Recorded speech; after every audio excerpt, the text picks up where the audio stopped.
Oi, gente! Sejam muito bem-vindos a mais um vídeo. Hoje vamos ter resenha aqui no canal.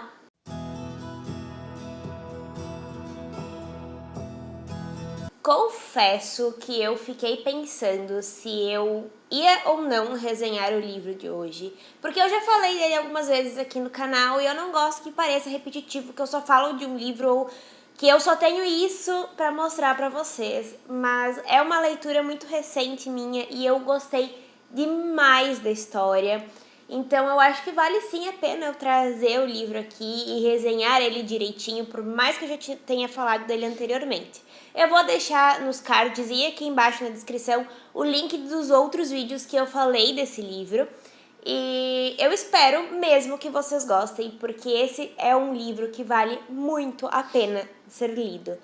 Ele é um thriller, um suspense policial que faz a gente pensar muito, tem muitas reviravoltas e a gente tenta ir adivinhando o que vai acontecer e como vai acontecer as coisas, quem é o culpado, quem não é, e o final acaba sendo surpreendente, até porque eu discordo um pouquinho do final, mas eu gostei bastante, acho que valeu muito a pena a minha leitura desse livro.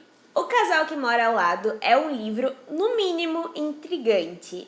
Ele conta a história da Anne e do Marco, que são um jovem casal ali na faixa dos 30 e poucos anos, que tem uma filha pequenininha de 6 meses. E esse casal vai na casa ao lado, são duas casas geminadas, e eles vão visitar os seus vizinhos em uma janta. E quando eles voltam para casa, eles descobrem que a menina sumiu. Eles tinham todo um esquema de ir a cada meia hora ver como ela estava. Tinha babá eletrônica que só estava funcionando o áudio e não o vídeo. Então, se ela chorasse ou tivesse algum problema, eles iriam ouvir e iriam logo ver ela. Mas a babá eletrônica não mostrou nada. A Anne foi à meia-noite ver a menina e ela estava bem, ela estava no bercinho dormindo. E à meia-noite e meia, quando o Marco foi, ela também estava bem. Só que quando eles voltaram para casa às 1h30 da manhã, a criança não estava mais lá. E aí foi o desespero, né? Todo mundo chamou a polícia, bombeiro, a mídia caiu em cima.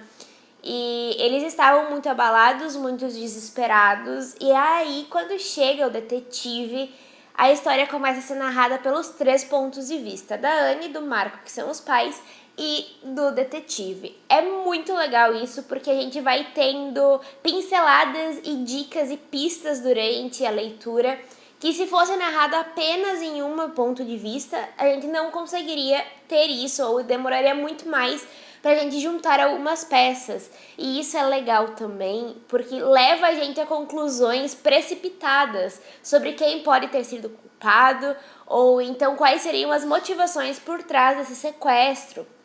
E a gente fica bem ligado nos pequenos detalhes que os outros personagens vão passando pra gente. Então, quando a gente vê algo do ponto de vista do detetive e depois troca pra Anne, por exemplo, a gente pega alguma coisinha da personalidade dela ou então de algum comentário que ela fez que a gente já liga e pensa, pode ser que tenha acontecido tal coisa. E daí logo depois a gente pensa, não, mas eu acho que aconteceu outra coisa. Então, o livro vai levando a gente por vários caminhos para formular várias teorias e no final a gente fica, meu Deus, como é que pode que isso aconteceu? Eu não vou contar o final aqui para vocês, senão eu vou estragar toda a graça do livro, então a minha resenha vai ser mais superficial desta forma. E eu espero que eu consiga passar um pouquinho do que eu senti lendo, porque eu fiquei muito, muito intrigada e muito querendo saber o que ia acontecer e por que aconteceu e quem é que sequestrou essa criança e quais foram os motivos e o modo de operação, porque em tese a polícia chega no momento em que pensa, não, um carro passou aqui à 00h35, então da 00h30 à 00h35 é o lapso de tempo em que ela foi sequestrada, mas o pai dela estava ali fora, o Marco estava fora da casa da vizinha, fumando um cigarro em tese, e não viu nada, ninguém viu nada, não tinha uma câmera de segurança, será, para filmar isso?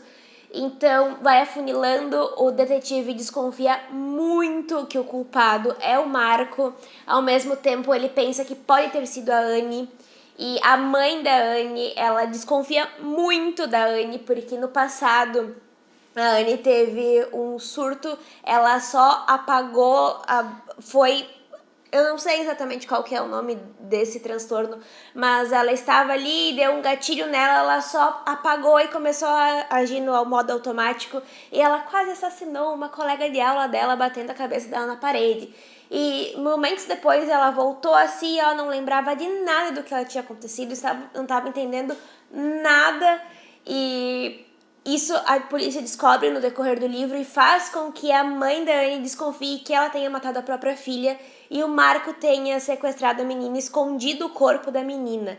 Mas a gente fica o tempo inteiro com essa teoria principal na cabeça e a cada capítulo não, foi isso aí que aconteceu, não tem outra explicação, tem que ter sido isso.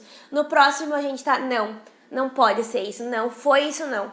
Alguém entrou ali, não tinha nada a ver com a história e a gente vai indo nessas e criando novas teorias no meio do caminho até que eles recebem a roupinha que a menina estava usando no dia do desaparecimento por correio e um bilhete pedindo 5 milhões de dólares para entregar a menina de volta para os pais. Quando o pai vai sozinho levar o dinheiro, ele se emociona, sai do carro, vai até o bebê conforto e quando ele vê que não tem uma menina ali, ele leva uma pasada na cabeça e desmaia e fica inconsciente. O pessoal, é lógico, não devolve a criança e foge com 5 milhões de reais. E aí a história fica ainda mais caótica, porque o dinheiro era um dos pais da Anne, eles não estavam bem das pernas financeiramente na empresa para que o Marco pudesse pagar o resgate e a Anne estava trabalhando fora do trabalho, no caso ela estava sem trabalhar porque ela ficava só com a pequena Cora em casa. Então eles precisaram muito pedir auxílio aos pais dela, o Marco não queria, eles não se dão bem. E quando ele perde o dinheiro, aí a história parece que implode, porque a gente vai descobrindo coisas nesse caminho e a gente começa a ficar com raiva dos personagens, de todos eles. Em algum momento do livro eu fiquei com vontade de socar, porque ou eles estavam escondendo coisas da polícia, como, por exemplo, eles não falaram que iam levar o dinheiro do resgate, ou eles estavam alterando versões da polícia para a polícia e os policiais foram investigar mais a fundo, mas eles seguiram pistas que não estavam muito corretas e eu ficava, por que vocês não vão entrevistar os vizinhos? Os vizinhos, eles estavam na casa dos vizinhos, vão lá e pega o depoimento deles, já teria pulado uma boa parte da história. Mas eles não fazem isso e me deixa extremamente chateada. No final da história, nós temos em tese 2 culpados e um deles só não é punido, ele sai ali feliz da vida e eu fico, mas por que não, gente? O cara fez errado também. Às vezes ele foi manipulado? Sim, às vezes foi manipulado, mas ele cometeu o crime também. Então eu fiquei bem chateada com isso. Resumo de tudo isso é que é um livro instigante, que a gente fica tentando descobrir o que vai acontecer, ele prende muito o leitor. E um ponto que eu acho fantástico é que eu não consegui descobrir o final antes de estar muito próximo do final. E eu precisei ser bem incentivada para chegar numa teoria que fosse razoavelmente próxima ao que realmente aconteceu. Durante o livro, eu queria defender alguns personagens das teorias do detetive, porque para mim estavam erradas e estavam mesmo, tá? Spoiler, estavam mesmo. E outras eu ficava, mas por que você não segue essa linha de investigação? Porque pode ser que tenha alguma pista assim. E não seguem, eles só ignoram isso, então eu fiquei bem chateada com isso. Mas é um livro surpreendente, porque essa é a graça, né? A gente não pegar o livro na segunda, terceira página e já descobrir o que aconteceu e qual vai ser o final. Daí você acaba lendo só pra chegar lá nas últimas páginas e dizer, pois é, eu já sabia que era assim. Pra mim, não vale.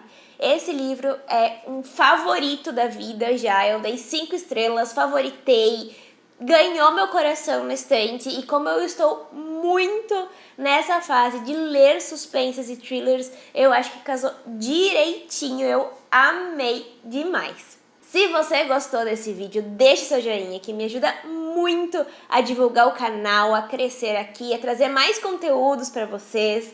Não se esqueça de se inscrever e ativar o sininho para não perder nenhum vídeo. Temos vídeos novos todas as quartas-feiras às 18 horas. Um beijo, até semana que vem!